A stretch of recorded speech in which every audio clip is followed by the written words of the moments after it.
I just hate losing. Basically, I hate losing in anything.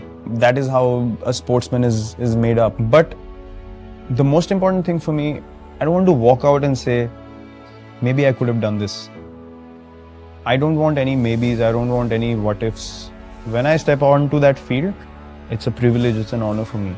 And when I walk out, I want to have zero energy left, because that is what I'm supposed to do. That is why I'm selected. I'm not selected because I'm privileged or I should be comforted because I've reached the highest level. No. However hard I've worked for age group cricket, this has to be a constant 10 times hard-working process on a daily basis, because I'm representing my country, and there couldn't be a bigger honor for me. Every time that I step onto the field, I don't want to leave any stone unturned. I hate having the feeling of maybe I could have gone for that catch, maybe I could have pushed an extra yard for an extra run. I somehow can't process. So I'm actually always trying to avoid that feeling, and that's why I go along about my work in a crazy manner where I just have to put all my effort into every ball that I play, field, or I'm a part of. When you go out there and play, you get 100. It's not by chance. You need to understand from ball 1 to 90 or 100 how many ever balls you play, or test matches you play a lot more. What were you doing for all those deliveries so you can repeat it? That's consistency for me. It's not easy. If you ask me, do I get affected by failure? Yes, I do. Everyone does. I'm human at the end of the day. So it's difficult to process failure at such a big stage. But also you have to understand that, I totally believe in the fact that what's meant to be for you will happen. We were working as hard as we could. All we can do is work hard and put in our best effort. As long as your intent is right, your heart is in the right place, and you're going along the right path, and you're doing things with the right intent, that's all you can do. Success and failure is a part of everything that we do in life, whether it's sport, whether it's in daily life, whether you lose someone close to you, whether it's a problem in your job, anything.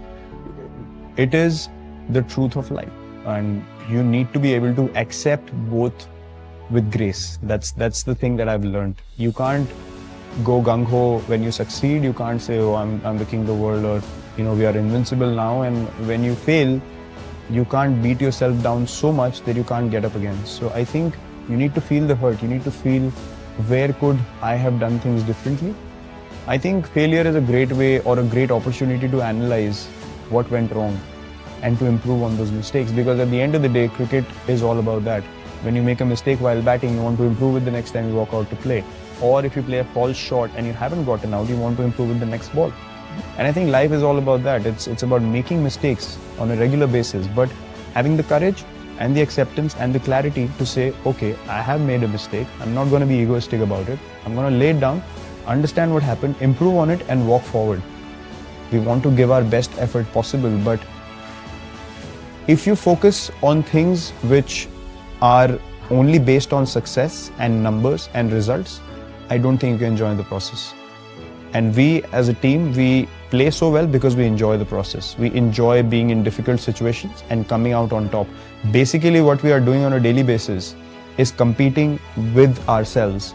How good can we be when we are put under pressure? It's not about coming up against someone or trying to prove someone else wrong. It's about bringing our own standard of cricket higher and higher on a daily basis and setting examples, the right examples for the next generation to take over whenever that happens. This was actually end of 2012 actually, when we came back from Australia, and I figured out the difference or the gap that we have with other countries. And I thought, if we don't change the way we are playing, or I don't change the way I'm playing, or the way I'm training, or thinking, or eating, I can never be among the best players in the world. And there's no point in just competing if you don't want to be the best. So I had played IPL from 2008, 9, 10, 11, and then 12. IPL 12 was, I was playing for India. I was playing for the national team at the highest level, but I hadn't got the success, that some of the established players did. And IPL 2012, again, had a really, really bad IPL season, and I was not disciplined at all in terms of my eating and my fitness. I mean, I can't even relate to that guy anymore that I was. I remember coming back home and I came out of the shower, the team didn't do well. I came out of the shower, I looked at myself in the mirror and I was like, you can't look like that if you're an international cricketer. I was like, how the hell are you going to continue like this if you don't take care of yourself? That's the time it hit me, and boom, from next day onwards, I just changed everything about my diet. Hitting the gym 2 hours a day, just taking a day off in a week, eating proper lean food. I got away from all kinds of junk. I did not have a cheat day at all, and within 8 to 10 months I lost about 6 or 7 kgs, and then from then on it became such an addiction because I saw the results on the field. I felt quicker, I felt lighter, felt more focused, and then I was like, man, this is the path I want to walk. So everything became a learning process for me, and I kept learning and learning and learning, and now I have a total understanding of my physique because I want to maintain the standard that I'm playing at now till the time I finish. I don't want to be standing in the field and not being able to move the way I do right now. It's just not in me to play like that. If I can't do that, I will stop. So that is my vision. I want to be able to contribute till the last day I play for India the way I'm doing now, with the same energy, the same enthusiasm. So I will do anything and everything in my ability to achieve that on a daily basis. In the World Cup just now that we played, every game my energy was 120%. So I wanted to be the best version of myself, and then I based everything around that vision. And then my training, my diet, my approach towards the game, everything changed.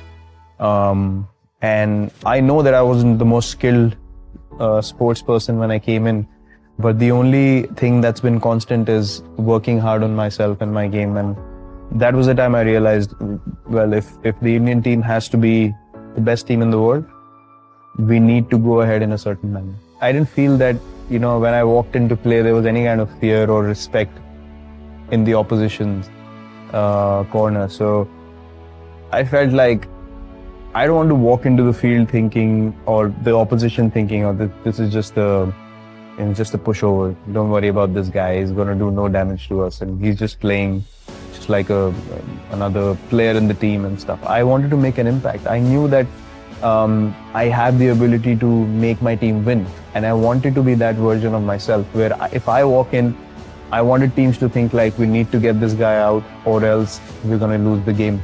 So I thought if I can't have that impact on my team, then I'm not doing justice to, where I am. And if I don't want to be that guy, there's something wrong in my head. Either I've accepted being, lower than what I should be, or I just don't have enough drive in me. So I said, I'm going to unlock my max potential and achieve what I should be.